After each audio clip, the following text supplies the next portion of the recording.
Residents of one East York neighborhood speaking out after a bloody scene occurred in this home right here. A home many residents have been sounding the alarm about for several years.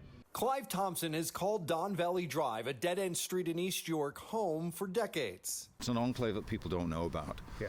You know, it's kind of a special place. But lately, one place here, And our house looks right into it. has been a source of problems. There's always disturbance. There's police coming. There's ambulances coming. An illegal rooming house that's been operating here for years. Residents have reported problems to the city dating back to 2019. Eventually, they sent us, this letter of apology that they should have dealt with this. In that letter, sent back in May, the city admits to not taking enough action to address issues at the home, but promised to do so by going after the owner. But then, just under 2 weeks ago, We had this stabbing. on February 1st, a man inside the home was stabbed and rushed to hospital, leaving behind a bloody scene in the home. Yeah, I was the one who cleaned up the blood.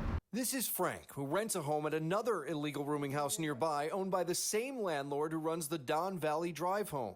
She just wanted somebody to go clean up the mess. So she offered Frank, who's not a professional cleaner, the job. I was told that the person who got stabbed also had some form of hepatitis. Tried to get her at least 200, but she,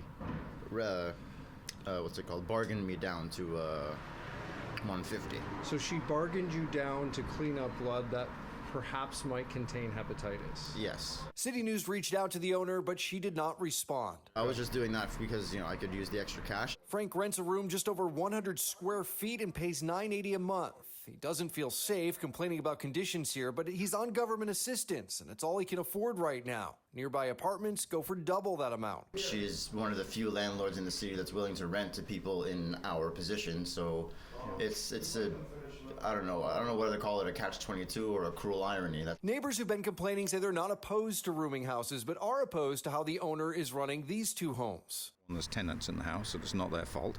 Right. It's not illegal for them to be living in it's the owners of the house is the issue. City staff tell City News they're holding the owner accountable. They say the owner has failed to respond to numerous violations, and the issue is now before the courts.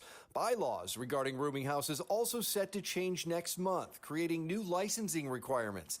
Many hope that will create safer environments for both tenants and neighbors. What has to happen? Does someone actually need to get murdered in this house for this to change?